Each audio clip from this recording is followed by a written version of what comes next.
지금 교실은입니다. 우리 교실에서 지금 어떤 모습들이 벌어지고 있는 건가? 많은 분들이 아마 짐작하실 거예요. 최근에 좀 많이 보셨던 영상일 수도 있고요. 이 기사로 먼저 확인해 보죠.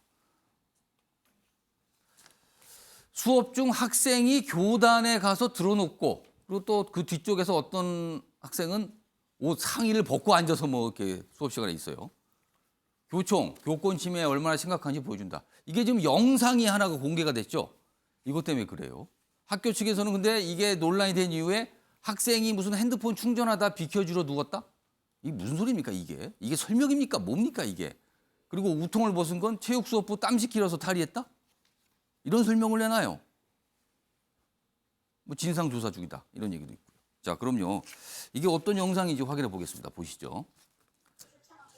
이게 지난 26일 공개됐는데 SNS에 짧게 공개된 거에 한 15초 정도 분량밖에 안 되는데 좀 보세요.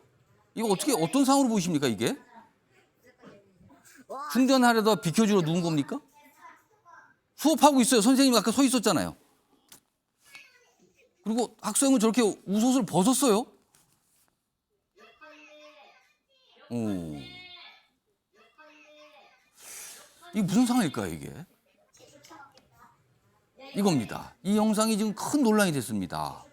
지난 26일 SNS에 공개가 된 영상이었어요. 누군가 또 학생들은 찍은 거죠, 이걸 또. 자, 이겁니다.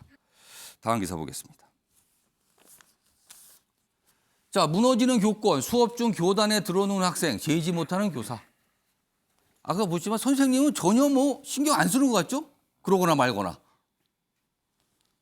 김재섭 위원장. 네. 이게 무슨 상황입니까? 우리 교실에서 지금?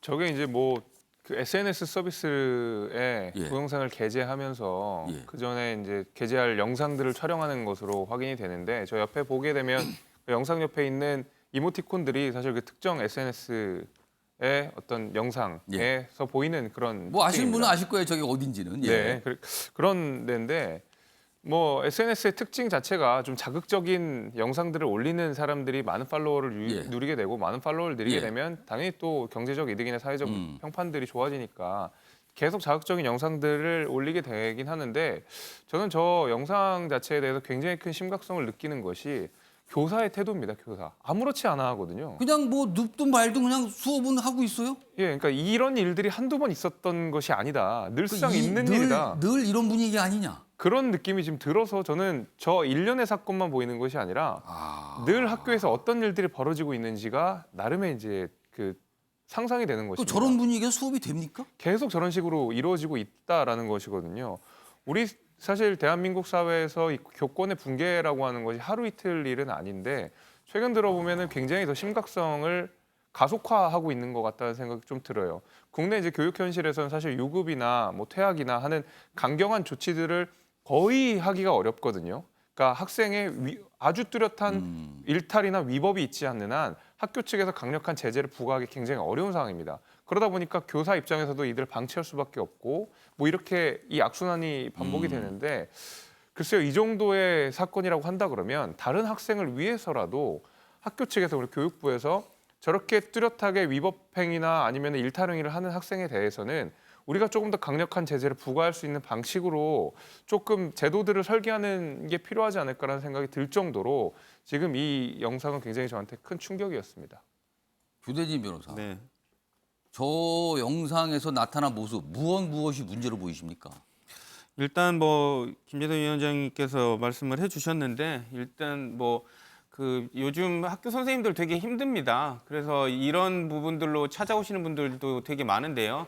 뭐 저런 행동을 일삼는 학생들에 대해서 또 교육을 하기 위해서 또 훈계를 하거나 교육 지도를 하면 또 그냥 넘어가는 게 아니라 학생들 측에서 또 뭐 그 선생님에 대해서 또 고소고발들을 또 해버리는 경우들이 있기 때문에 예. 이런 부분들을 또 뭐 매번 문제 삼을 수가 없습니다. 그래서 이제 선생님들 같은 경우는 그냥 참고 넘어가거나 아니 근데 네. 수업하는 뒤에 선생님 뒤에 들어 누워서 뭘 보고 있고 이런데 그냥 두는 겁니까? 저 정도는 그래도 조금 나은 편이고요. 선생님을 대놓고 그냥 촬영을 한다거나 뭐 그런 부분들로 인해서 범죄 행위를 함에도 불구하고 이렇게 처벌을 뭐 이렇게 아니 직접적으로 그리고 또 못하는 다른 경우도 문제는 있습니다. 수업 시간이잖아요. 휴대폰 그래서 이렇게 보고 그런 거 전혀 상관없습니까? 원래는 휴대폰을 사용을 못하게 해야 되는데 예. 그 휴대폰을 사용을 못하게 하는 과정에서도 또 이런 문제들이 생기기 때문에 선생님들 같은 경우에서는 호소를 하시는 경우들이 많습니다. 아예 집에서부터 휴대폰을 못 갖고 오게 해달라 이런 경우들이 많아서 사실상 뭐 학교 내에서 선생님들의 지위는 뭐 거의 학생들 밑이라고 봐도 아니 뭐 저 과언이 아닐 정도면 그냥 정도입니다. 선생님들이 체념하고 사는 겁니까 그냥? 체념하고 살 수밖에 없습니다. 뭐 공격적이라는 표현이 좀 그렇지만 이제 적극적으로 이제 지도를 하려다 보면 뭐 학부모 측이나 학생 측에서 뭐 인권이나 이런 부분들 따지면서 고소고발을 해버리니까요. 그러면은 공부를 좀 하겠다고 생각을 갖고는 학생들 피해 보는 거잖아요. 피해는 보는 거죠. 근데 그 학생들조차도 포기를 하면서 공부를 하고 있는 상황입니다. 네.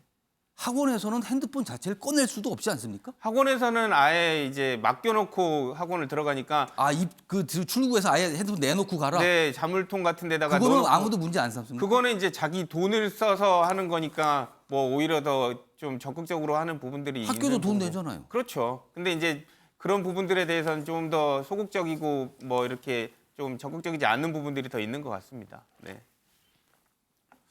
많은 분들이 여러 가지 많은 생각 드실 것 같아요 지금 이 모습에 대해서요.